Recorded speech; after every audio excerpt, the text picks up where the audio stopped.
Olá a todos, eu sou Enio Miranda da Foresp e estamos aqui em mais uma entrevista do Foresp Experience na feira Wine Trade Fair e Cachaça Trade Fair no Expo Center Norte em São Paulo, conversando com principais players, empresários, profissionais do setor de vinhos e cachaças, que são base da nossa cadeia produtiva de atendimento aos hotéis, restaurantes e bares no estado de São Paulo.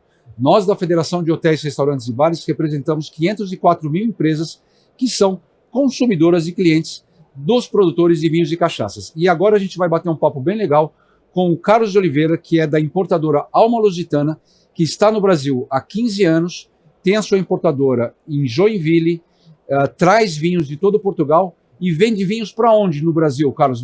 Como é que é a sua história?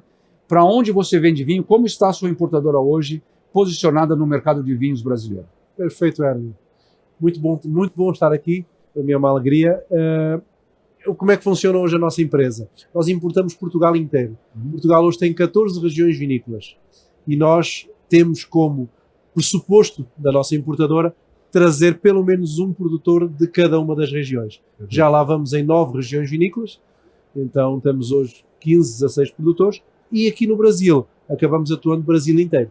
Vocês conseguem vender hoje seu vinho para vários estados brasileiros? Tipicamente atuamos em B2B, sempre venda a restaurantes, hotéis, empórios, lojas, pequenos mercados e conseguimos atuar o Brasil inteiro. Desde que tenhamos parceiros suficientes, conseguimos. Agora você terá... você é de onde em Portugal, Carlos? Sou da Nazaré, das Ondas Gigantes. Nazaré das Ondas Gigantes. E você, ao invés de ser surfista, resolveu trabalhar com vinhos. Resolvi trabalhar com vinhos. Eu sempre fui ligado ao mar, sempre gostei do mar. O mar na Nazaré não é tão bom para surf quanto parece. É melhor. Também com ondas de 30 metros de altura. Aquilo de nada tem a ver com surf, aquilo é outro esporte. Sempre fui conectado com o mar, mas sempre fui um apaixonado por vinho. E aí quando vim para o Brasil, a determinada altura surgiu essa oportunidade, junto com o meu pai, que faz o trabalho pior da empresa, ou seja, ele vai lá em Portugal, ele prova os vinhos, passeia com os produtores, prova, passeia, escolhe, este eu posso importar, filho. Então tá bom. Então, aí traz que eu faço trabalho aqui. E o seu pai mora lá ou mora aqui com você? Fica lá e cá. Como é que você foi parar em Joinville? Olha, por opção. Eu, na altura, em 2010, Portugal estava numa situação financeira, Portugal estava meio parado, a Europa toda, né? E eu tinha algumas opções, ou eu ficava pela Europa ou eu ia para um país em desenvolvimento. E eu acho que o Brasil é um país com muitas oportunidades, mas eu achava que o Sul era o local para eu estar mais parecido com a Europa. Mais parecido com a Europa. Era a minha percepção, era o meu conhecimento naquela altura. Não falhei assim tanto, gostei do Sul, né? E aí escolhi, trouxe a esposa, também portuguesa. Também portuguesa. Veio visitar e fiquei em Joinville. Quando você veio, você já trabalhava com vinho? Ou não, você começou... Eu sou engenheiro civil de formação. Você é engenheiro civil? Sou engenheiro civil, tive uma construtora, abri uma construtora durante bastante tempo. Hoje tenho ela meio em stand-by e aí entrei no mundo do vinho em 2020, bem na altura da pandemia. Entrei no mundo do vinho e me apaixonei pelo processo e por toda esta interação entre Portugal e Brasil e este crescimento do vinho aqui no Brasil. Perfeito. E aí aceitei o desafio e agora estou 100% com a importadora. Quantos rótulos você representa no Brasil hoje? Quantos rótulos você vende no Brasil? Hoje nós temos quase 80 referências. 80 rótulos diferentes para cá. Perfeito. E você tem um foco na sua escolha de vinhos? É o que o seu pai gosta? Tem uma estratégia para conseguir atender ao paladar brasileiro? A diferença de clima, o calor, o frio, né? Os vinhos mais frescos para o calor brasileiro ou não? Como é que é essa estratégia de escolha dos vinhos? A gente tende, obviamente, a entender um pouco do paladar brasileiro e a trazer o que mais agrada. De uma forma geral, o vinho português agrada ao brasileiro, ponto final. Sim. Né? Mas nós, enquanto importadora, nós nos posicionamos como produtores pequenos, médios em Portugal. Certo. Então nós trazemos produtores um pouquinho mais pequenos, médios, não trazemos grandes vinícolas, grandes adegas, cooperativas. Não temos uma atuação tão intensa em redes de mercados. Então realmente a gente gosta do mercado que a gente trabalha, que é o mercado de restaurante, que é onde é que se faz marca. É no restaurante, é num hotel, é num bar, é no dia a dia que o cliente final vai lá e prova, é ali que a marca se cria. Perfeito. Então nós gostamos desse trabalho, que aqui se chama o trabalho de on-trade, né? No mundo do vinho, né? Em Portugal a gente chama Eureka. Eureka, é o trabalho de Eureka. Então esse é o trabalho que a gente mais gosta e a gente acaba sempre trazendo estes pequenos e médios produtores e tentamos sempre buscar exclusividade. Perfeito. Porque o Brasil hoje é um país que é muito digitalizado, no mundo do vinho também, né? Então muita gente vendendo online. Mas as diferenças de impostos do Brasil são enormes. Então nós precisamos ter exclusividade para conseguir controlar essas vendas online e conseguir deixar dentro de um restaurante, de uma loja, de um hotel, um preço justo, um preço que o cliente final chega lá e diz assim, não, ok, estou a pagar justo, não estou vendo mais caro. Então nós precisamos dessa exclusividade. Então nós trabalhamos o produtor que também acredita em nós e nos dá essa exclusividade. Mas essa questão de exclusividade, ela também pode ser vista como uma estratégia parecida com o futebol, né? Que você escolhe os jogadores, cresce os jogadores. Se os jogadores estourar, fazer sucesso, você... Pode. É a mesma coisa, quer dizer, você aposta nos vinhos... Sim. Porque um deles há de estourar. De um lado e do outro, né? Pode ser o importador que acha interessante... explodiu e então não quer só mais um importador, quer 2 ou 3, ou o contrário, eu conseguir fazer a marca crescer e daqui a algum tempo poder usufruir dos frutos de um bom trabalho e aquela marca se vender meio que sozinha, como existem hoje algumas dessas marcas no mercado brasileiro, não só marcas como portuguesas, como argentinas, que fizeram um bom trabalho durante 10, 15 anos e hoje vendem, independentemente do preço. Nós já vamos falar um pouco da qualidade do vinho português e da relação custo-benefício, que eu sei que o vinho português tem uma boa relação custo-benefício no Brasil. Mas nesse processo todo de importação, seleção, importação, trading, tributação, a alta carga tributária brasileira para a importação de vários produtos, principalmente do vinho, como é que você consegue driblar isso? Como é que você equilibra isso? Quais as principais dificuldades que você encontra para poder trazer o vinho de lá, colocar no mercado e poder expandir esse trabalho no Brasil? Não deve ser fácil, mas não. Quais são os principais problemas que você encontra nisso? Eu costumo dizer que ainda bem que não é fácil. Eu digo sempre isso para o meu pai todo dia. Se fosse fácil, todo mundo fazia.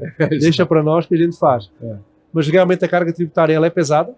De uma forma muito genérica, conta de pedreiro, um vinho que sai de lá a 1, chega aqui a 2. Sai de lá a 5, chega aqui a 10. É 2 vezes. Entre frete chega a 2 para você. Para eu formar preço e começar a vender. Para você formar preço e começar a vender. Então é sempre o dobro.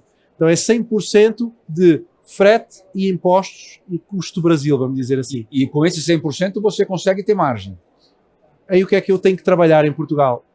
Não tínhamos a ilusão que a gente consegue trazer e fazer grandes negócios com vinhos de muita alta gama. Então temos que trabalhar com vinhos de mais acessíveis, gama de entrada, gama intermediária e não evoluir muito nisso para que consigamos deixar no restaurante um preço acessível. Então essa é um pouquinho da nossa estratégia, não nos esticamos em vinhos de muita alta gama, porque não tem muito o que fazer com esses impostos, né? Outra estratégia, não sei se foi uma estratégia ou se foi uma sorte como eu me situei em Santa Catarina tem uma condição tributária mais interessante. Né? Existem algumas condições tributárias que Santa Catarina tem, que é um dos melhores estados para isso, então nos ajuda nesse sentido, né? Principalmente no ICMS. Outra situação para atender São Paulo, que é um mercado, para mim, um dos mercados mais importantes, nós abrimos uma filial em São Paulo. Perfeito. Para poder entregar aqui com os impostos já todos dentro da nota e facilitar da Santa Catarina para São Paulo, fazer a transferência entre filial e aqui, porque é chato para o restaurante, para o hotel, ter que andar a pagar uma diferença de imposto depois de comprar do importador. Não, nós já entregamos aqui, então essas facilidades acabam ajudando. Claro. Mas os impostos não têm. Os impostos não ajudam, né? Agora, tem os impostos e tem também a concorrência, quer dizer, a gente encontra, eu tomo bastante vinho e eu gosto do Velho Mundo e, claro, do Velho Mundo eu encontro o melhor custo-benefício do vinho português. Quer dizer, a gente consegue encontrar entre os vinhos portugueses uma média mais acessível, mais econômica, com uma qualidade muito agradável. Eu não sei se isso é só uma opinião minha ou você realmente comprova isso no mercado. Quer dizer, o vinho português tem essa aceitação cultural do brasileiro nessa concorrência com os italianos, franceses, espanhóis, etc. Tem. E tanto tem que hoje no Brasil o país que mais importa é Chile, e está ali Portugal e Argentina para entre segundo e terceiro lugar os dois. Então, realmente, a quantidade de importação é muito maior, ou seja, é o país do velho mundo que mais importa e que mais vinho coloca aqui. E realmente é uma verdade, nós conseguimos, não sei por características, se calhar porque custo-benefício em Portugal, chegar aqui mesmo com toda essa carga tributária que falámos, chegarmos competitivos. Você chega competitivo com o vinho argentino, inclusive. Com o vinho argentino e chileno, que não tem uma carga tributária muito importante, que é o imposto de importação. Agora, são 27%. Isso se deve também a você procurar pequenos produtores em Portugal que têm preços mais acessíveis na origem. De uma forma geral. De uma forma se geral. Se eu não procurasse, seria igual. De uma forma geral, o vinho português, se eu fosse para grandes adegas, grandes produtores, seria igual. Eles teriam preços extremamente competitivos. E como está o mercado em Portugal para esse vinho? Quer dizer, é um mercado que ainda expande ou ele já tem um equilíbrio, uma saturação, um equilíbrio? Porque, claro, a Europa é uma grande produtora de vinhos há séculos, né? Esse desenvolvimento todo do mercado, tecnologias, maturação, consumo, turismo. Já existe uma acomodação do mercado ou é um mercado que ainda cresce? Ele ainda cresce. Eu entrei neste mercado em 2020 e aí comecei a entender um pouco mais das vinícolas, e mesmo na altura da pandemia novas vinícolas eram criadas, novas vinícolas iniciavam, a toda hora me contactam novos produtores porque iniciaram um projeto familiar novo. Perfeito. Então Portugal está nessa dinâmica, mas inegociavelmente em Portugal, vender só em Portugal não dá para sustentar uma vinícola. Ele precisa de pensar em países como o Brasil, como os Estados Unidos, como a China. Ele tem que ir para fora, e como países na Europa que compram muito bem, Suécia, Suíça. Até então, porque com a grande oferta em Portugal, o preço lá deve ele acaba baixando, e ele precisa de ir para a exportação. Isso é inegociável, mas o mercado ainda continua em crescimento, ainda aparecem novas vinícolas, é incrível, porque o consumo per capita é muito alto. Eu estive lá há umas 2-3 semanas, em Portugal. E o que Portugal tem de turistas, fora de temporada, porque não é verão, é uma coisa absurda. Claro. Eu tive exatamente no Porto e exatamente em Lisboa. No Porto não dá quase para andar na rua. Em todos os restaurantes é só vinho. Então é cultural, o consumo é muito alto. Acaba que... Qual é o país que mais compra vinho português? É o Brasil? Não, né? Não, de certeza, não de certeza. O país, a maior exportação de Portugal é Estados Unidos. É Estados Unidos. Estados Unidos. É a maior exportação. Entrando um pouco na questão da sustentabilidade, a gente trabalha para nós na Federação de Hotéis e Restaurantes do Estado, a sustentabilidade é um pilar muito importante do nosso posicionamento, da nossa estratégia, do nosso cuidado com o setor. Você compra de pequenos produtores, né? Claro, existem várias dificuldades, não julgando a questão da sustentabilidade nos pequenos ou nos grandes, mas é um aspecto que é importante para o consumo aqui, para a sua demanda, para o seu cliente aqui.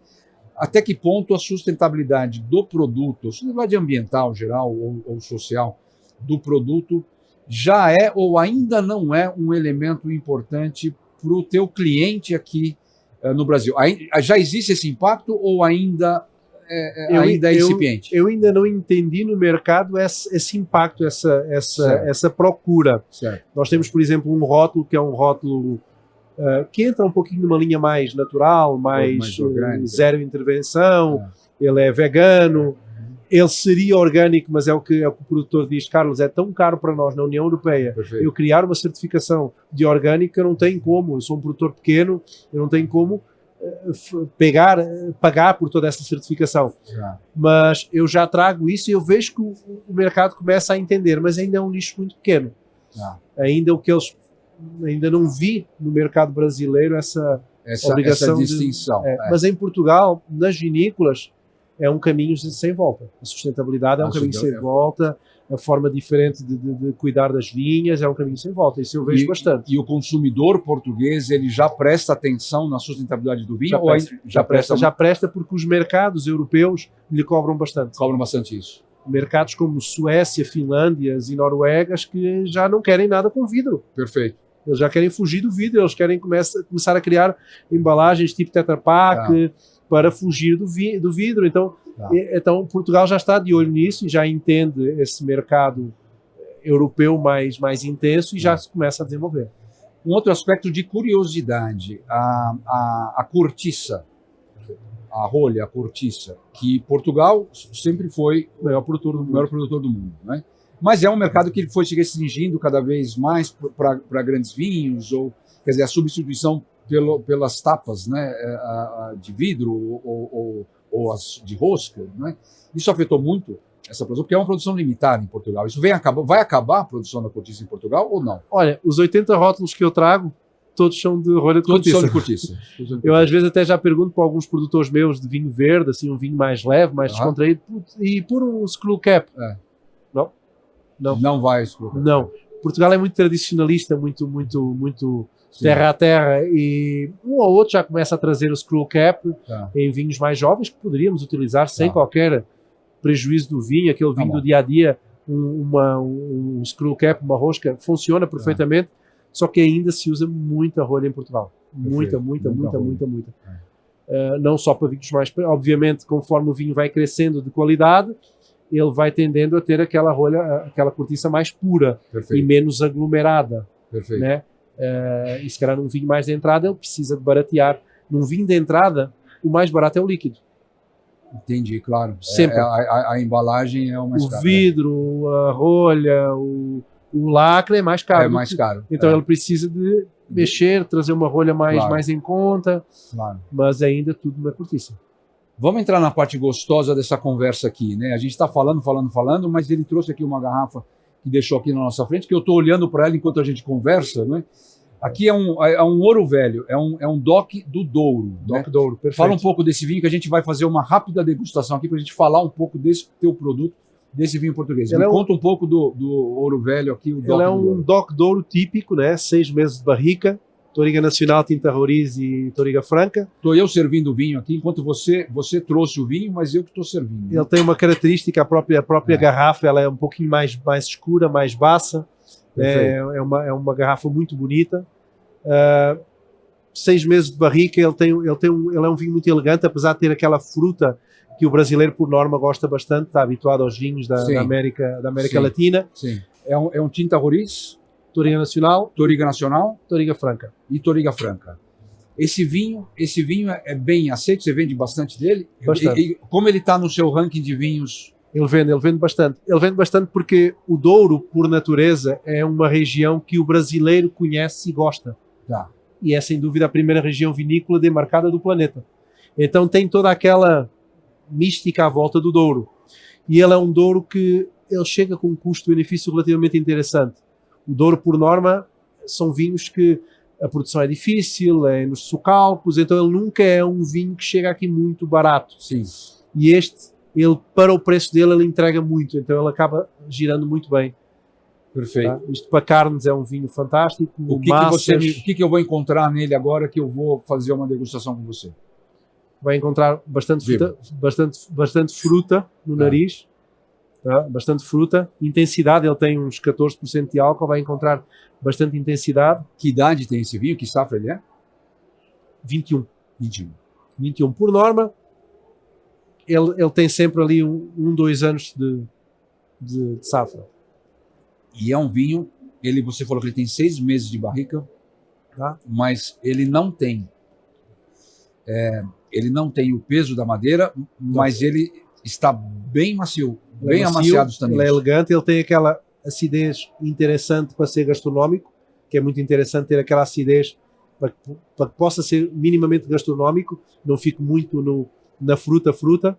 Tem também um pouquinho da fruta do nariz. Muito equilibrado, tem um pouco de erva aqui também, de herbáceo, e ele, aparentemente, ele é 21, você falou? Sim, ele ainda tem tempo. Ele tem bastante tempo, esse vinho tem mais uns 15 anos. Pelo menos. Ele tem tempo para crescer. De garrafa. Por mais que ele tenha pouca coisa de barrica, ele não é aquele vinho, super vinho de guarda. Muito interessante. Mas o Douro é aquele vinho que aguenta sempre. Esse vinho, ele para o consumidor final no Brasil, quanto ele custa mais ou menos? Qual a média de preço? Ele deve chegar no consumidor final em torno de 150 reais mais ou menos. Você trabalha com vinhos nessa faixa, mais altos, mais baixos? Qual a sua faixa? A faixa que inegociavelmente eu mais tenho é a faixa que chega no cliente final entre 100 e 150. É o que a gente chama os vinhos intermediários. Aqueles vinhos mais de entrada, eu não tenho muita diferenciação e também não tenho tantos nas faixas de 300, 400, 500. Então eu ando ali naquela faixa intermediária, que é inegociavelmente a faixa que, na minha opinião, mais roda também nos restaurantes. Claro, perfeito. E que a gente também tem que pensar um pouco em tudo isso. Claro. Você em Joinville, localizado em Joinville, agora localizado também em São Paulo, você consegue distribuir esse vinho para todo o Brasil, mas o teu principal consumidor é São Paulo. Hoje, ou não? Hoje os estados que eu mais vendo é Santa Catarina e São Paulo. Inegociavelmente em Santa Catarina eu estou em casa, eu consigo ser muito rápido e muito competitivo, e acaba que ao longo do meu desenvolvimento eu criei mais parcerias em Santa Catarina. Então eu estou no trabalho agora de criar essas parcerias também em São Paulo, porque a minha venda ela é diretamente relacionada a parceiros de negócio. Isto é tudo uma parceria que nós, né? Claro. Eu criar parceiros que chegam aos restaurantes, eu criar sommeliers que façam a carta do restaurante, eu criar parceiros distribuidores que já estão em empórios e lojas. Então isso faz. Você que está em Joinville, o catarinense ele é bairrista no consumo de vinho, porque Santa Catarina tem bons vinhos ali. Não. De alto não. Eu diria Rio Grande do Sul. Rio Grande do Sul é mais. Santa Catarina não. Você consegue colocar o seu vinho com mais tranquilidade em Santa Catarina? Rio Grande do Sul é Porto Alegre. O resto eles realmente. Porto Alegre é mais bairrista no consumo do vinho gaúcho do que o catarinense no vinho. Interessante. O catarinense não tem. Aliás, tem pouca coisa até dos vinhos de Santa Catarina lá na região. Acabam, não sei se por alguma dificuldade, por pouca produção também. Perfeito. Mas eles consomem vinhos portugueses bastantes, vinhos chilenos, vinhos argentinos. Perfeito. Muito bacana. Muito legal conversar com você. Parabéns pelo seu investimento no Brasil. Espero que você tenha muito sucesso nessa jornada e possa estar vendendo seus vinhos. Muito bom esse vinho, gostei. Se você tiver algum aqui no stand, eu vou pegar uma garrafa para mim. Quem quiser encontrar você, o Carlos da Alma Lusitana, como faz? Teu site, teu canal? almalusitana.com.br é o nosso site. É um site meramente ilustrativo porque nós não vendemos a cliente final. Pode-nos contactar lá, vai ter lá o meu contacto no site, vai ter no Instagram Vinhos Alma Lusitana, né? @Vinhos Alma Lusitana. Também vai ter lá o meu contacto. E é isso, o nosso contacto é muito pessoal para nós chegarmos até aos restaurantes. A tua distribuição é direta, né? Você tem intermediário de distribuição, você faz distribuição direta. Eu faço distribuição direta. Qual o volume mínimo para poder comprar? Quer dizer, eu tenho um restaurante aqui em São Paulo, quero comprar alguns vinhos seus. Tem um volume mínimo, não? Essa é a vantagem de eu ter a filial. Eu consigo atender um restaurante aqui com 1-2 caixinhas mistas de vinhos, atendendo o cliente perfeitamente. Perfeito. Sem que ele tenha que fazer grandes compras. Perfeito, maravilha. Essa foi a nossa grande intenção da filial em São Paulo, atender o pessoal de São Paulo com um dia útil e com poucos volumes. Muito bom. É isso aí, Carlos Oliveira do Alma Lusitana, aqui com a gente no Foresp Experience. Muito obrigado pela tua presença, Carlos. Espero que você tenha muito sucesso, que a gente possa trabalhar junto e beber o teu vinho, que é muito gostoso. Mais uma conversa bacana aqui no Foresp Experience com Carlos Oliveira do Alma Lusitana. Muito obrigado, pessoal.